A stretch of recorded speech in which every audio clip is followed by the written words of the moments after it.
خیمے کی نگرانی کے لیے ایک سیاہ فام خواجہ سرا موجود تھا۔ ایک سپاہی نے اس کی گردن پر تلوار رکھ کر پوچھا، بادشاہ کہاں ہے؟ خوفزدہ نگران نے اس خیمے کی طرف اشارہ کیا جہاں بادشاہ سو رہا تھا، یعنی چوکی کا خیمہ۔ پتہ معلوم ہوتے ہی اپنا پتہ چھپانے کے لیے حملہ آوروں نے بیچارے خواجہ سرا کا پتہ گم کر دیا، اسے وہیں موت کے گھاٹ اتار دیا گیا۔ اس کے بعد یہ لوگ بادشاہ کی خوابگاہ میں داخل ہوئے۔ نادر شاہ اپنی تلوار بستر پر رکھ کر سو رہا تھا۔ جب حملہ آور خیمے میں داخل ہوئے تو اس کی آنکھ کھل گئی اور اس نے تلوار سونتنے کی کوشش کی، لیکن اس سے پہلے کہ وہ سنبھلتا، قاتلوں کی ٹولی سے ایک سپاہی نے ایسا ترچھا زوردار وار کیا کہ بادشاہ کا تلوار والا ہاتھ کٹ کر زمین پر جا گرا۔ نادر شاہ تلوار ابن تلوار ابن تلوار ابن تلوار کی تلوار اس سے کئی گز دور زمین پر پڑی تھی اور اس کے کسی کام نہیں آئی تھی۔ وہ دوسرے ہاتھ سے زخمی بازو کو تھام کر گڑگڑانے لگا، جتنی چاہے دولت لے لو، مجھے چھوڑ دو۔ اب حملہ آور کوئی لٹیرے تھوڑی تھے کہ وہ پیسے لے لیتے اور اس کی جان بخش دیتے، وہ تو باغی تھے، وہ تو اپنی جان بچانے کے چکر میں تھے۔ ان کے سرغنہ محمد کلی نے نادر شاہ کا سر قلم کیا اور ساتھیوں سمیت بھاگ گیا۔ اس سارے ایکشن میں اس خاتون چوکی جس کے خیمے میں بادشاہ تھا، اسے کچھ نہیں کہا گیا۔ ہو سکتا ہے یہ خاتون بھی حملہ آوروں سے ملی ہوئی ہو سکتا ہے اس کا سارا قصہ ہی جھوٹا ہو، افسانہ ہو، تاریخ کے ان گنت افسانوی کرداروں کی طرح کا ایک کردار ہو، ہم نہیں جانتے۔ تو خیر دوستو، نادر شاہ قتل ہو گیا تھا۔ قاتلوں کے بھاگنے سے خیموں میں کچھ افراتفری بھی پھیل گئی تھی۔ کچھ سینئر کمانڈرز نے پتہ کیا کہ بادشاہ کی تو خیر خبر معلوم کریں، تو انہیں نادر شاہ کی کٹی ہوئی گردن اور لاش ملی۔ خبر پھیلنے لگی، لوٹ مار شروع ہو گئی۔ فوج کے ایک دستے نے بادشاہ کی لاش والے خیمے کے گرد پہرا دینا شروع کر دیا کہ لوٹ مار کے دوران کوئی بادشاہ کی لاش اٹھا کر ہی نہ لے جائے۔ اس دوران جب دوسرے محافظ کمانڈر یعنی احمد شاہ ابدالی کو قتل کی اطلاع پہنچی تو وہ اپنے سپاہیوں کے ساتھ شاہی کیمپ کی طرف بھاگا۔ کیمپ کے ایرانی محافظ دستے نے احمد شاہ ابدالی کا راستہ روکنے کی کوشش کی۔ اس پر ایک زبردست جھڑپ ہوئی، تاہم احمد شاہ ابدالی کسی نہ کسی طرح بادشاہ کے خیمے تک پہنچ گیا۔ قائل کر کے یا چالاکی سے یا پھر باقاعدہ جھڑپ جیت کر کسی بھی طرح وہ خیمے کے اندر داخل ہو گیا۔ دوستو، اس وقت تک کسی نے نادر شاہ افشار کی ذاتی چیزوں کو ہاتھ بھی نہیں لگایا تھا۔ کوہ نور لاش کے بازو سے اسی طرح بندھا تھا جیسے زندگی میں بندھا رہتا تھا۔ احمد شاہ ابدالی نے سب سے پہلے تو بازو سے کوہ نور کا ہیرا اتارا اور پھر بادشاہ کی انگلی سے انگوٹھی کھینچ لی۔ یہ انگوٹھی دراصل بادشاہ کی شاہی مہر تھی۔ ان دونوں چیزوں کے ساتھ احمد شاہ ابدالی بہت کچھ کر سکتا تھا اور اس نے کیا۔ یہ چیزیں اٹھانے کے بعد وہ باہر نکلا اور اپنے سپاہیوں کے ساتھ کندھار چلا آیا۔ یہیں اس نے افغانستان کی ابدالی سلطنت قائم کی تھی۔ اس کی کہانی ہم آپ کو الگ سے افغان ہسٹری کی ایک ساتھ میں دکھا چکے ہیں۔ آئی بٹن پر ٹچ کر کے آپ اس ویڈیو کے بعد ضرور دیکھیے گا۔ ایران کو دوستو صرف 4 سال کے لیے مختصر سٹیبلٹی دینے والا چرواہا بادشاہ نادر شاہ افشار 49 برس کی عمر میں مارا جا چکا تھا۔ جب مشہد میں اس کی لاش کو دفن کیا جا رہا تھا تو اس کی طرف سے ایرانی سلطنت کا کوئی وارث تھا ہی نہیں۔ نابینا بیٹا سابق ولی عہد عہدے سے کب کا اتر چکا تھا۔ سلطنت میں کیوس سامنے نظر آ رہا تھا اور اس کا آغاز بھی ہو گیا اور نادر شاہ کے خاندان سے ہوا۔ اس کے باغی بھتیجے علی کلی نے عادل شاہ کے ٹائٹل سے اپنی بادشاہت کا اعلان کر دیا۔ پھر اس نے تخت کے تمام دعوے داروں کو، جن میں نادر شاہ کا سابق ولی عہد رضا کلی بھی شامل تھا، سب کو قتل کروا دیا۔ اس قتل عام میں نادر شاہ کے تمام بیٹے اور پوتے، جن کی تعداد 20 سے زیادہ تھی، یہ سبھی شامل تھے، سارے مارے گئے، سوائے ایک پوتے 13 سالہ شاہ رخ مرزا کے۔ اسے قید میں زندہ رکھا گیا، لیکن ہوا یہ کہ 1 برس بعد عادل شاہ بھی درباری سازشوں کے ہاتھوں مار دیا گیا، وہ بھی مارا گیا۔ ان سازشوں نے 14 سالہ شاہ رخ کو تخت پر بٹھا دیا، لیکن یہ احتیاط کی کہ تخت پر بٹھانے سے پہلے اس کی آنکھیں نکال دی، تاکہ ہمیشہ وہ اپنی نہیں بلکہ ان سازشوں کی آنکھوں سے دیکھے اور ہمیشہ کٹ پتلی بنا رہے۔ دوستو، یہ نابینا بادشاہ اگلے 48 برس تک 48 ایئرز تک اپنے طاقتور درباریوں کے اشاروں پر ناچتا رہا۔ تاہم اب مرکزی ایرانی حکومت کا کنٹرول محض خراسان کے کچھ علاقوں تک محدود رہ گیا تھا۔ باقی ایران عملی طور پر قبائلی سرداروں کے قبضے میں جا چکا تھا۔ انہی میں ایک وار لارڈ محمد خان قاجار نے 1796 میں 1796 میں مشہد پر قبضہ کر لیا۔ وقت کا ستم دیکھیے کہ یہ وہی قاجار تھا جس کے دادا فتح علی قاجار کو نادر شاہ نے سازش کا الزام لگا کر قتل کروا دیا تھا۔ لیکن اب حالات بدل چکے تھے۔ محمد خان قاجار نے نادر کے خاندان سے گن گن کر بدلے لیے۔ نابینا بوڑھے شاہ رخ مرزا پر بدترین تشدد کر کے محل میں چھپائی ہوئی دولت کا پتہ لگوایا گیا۔ پھر محل کے در و دیوار کھود کر دفن خزانے نکال لیے گئے۔ کبھی نادر شاہ جن حربوں سے دہلی کے امراء کی دولت ہتھیاتا تھا، وقت نے وہی ستم اس کے پوتے پر لوٹا دیا تھا۔ شاہ رخ ظلم سہتے سہتے قید ہی میں ایک دن دم توڑ گیا۔ نئے حکمران خان قاجار نے تہران کو اپنا دارالحکومت بنایا۔ اس نے نادر شاہ کی قبر کھدوائی اور اس کی باقیات نکلوا کر مشہد سے تہران لے آیا۔ وہاں انہیں محل کی سیڑھیوں تلے دفن کر دیا گیا۔ جب وہ نادر شاہ کی قبر پر پاؤں رکھ کر سیڑھیاں چڑھتا تو اسے دلی سکون ملتا کہ وہ اپنے دشمن کو روند کر آگے بڑھ رہا ہے۔ یہ باقیات 2 صدیوں بعد آفٹر 2 centuries غالباً 1917 یا 18 میں 1917 اور 1918 میں تہران سے دوبارہ مشہد لے جا کر دفن کی گئی۔ قاجار ڈائنسٹی کا دوسرا بادشاہ فتح علی قاجار تھا، جو محمد خان قاجار کا بھتیجا تھا۔ اس نے نادر شاہ کے بچے کچے خاندان کا بھی صفایا کر دیا۔ اس کے بعد انہوں نے نادر شاہ کو ایک ایرانی ہیرو نہیں بلکہ ایک ویلن، ایک برے انسان کے طور پر پیش کرنا جاری رکھا۔ اس خاندان نے، قاجار ڈائنسٹی نے ایران پر 129 سال 129 years حکومت کی اور ایران کو استحکام کا ایک دور عطا کیا۔ تاہم 1925 میں 1925 میں پھر کیاؤس پھیل گیا، انتشار پھیل گیا۔ ایک جونیئر ملٹری کمانڈر رضا پہلوی نے قاجار خاندان سے حکومت چھین لی۔ یہاں نادر شاہ افشار کو پھر زندہ کر دیا گیا۔ پہلوی خاندان نے نادر شاہ کو ایرانی ہیرو کے طور پر اب پیش کرنا شروع کیا۔ اس خاندان کے دوسرے بادشاہ محمد رضا پہلوی نے 1963 میں 1963 میں نادر شاہ کا مقبرہ بھی تعمیر کروایا۔ اسے آرام گاہ نادر شاہ کہتے ہیں۔ ایرانی سینٹرل بینک میں نادر شاہ کے قیمتی ہیرے اور جواہرات محفوظ کیے گئے۔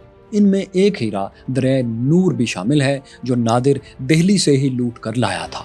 یہ کوہ نور سے بھی بڑا ہیرا ہے جس کا وزن 185 کیرات یعنی 37 گرام 37 گرامز ہے، جبکہ کوہ نور کا وزن 21 گرام 21 گرام سے کچھ ہی اوپر تھا۔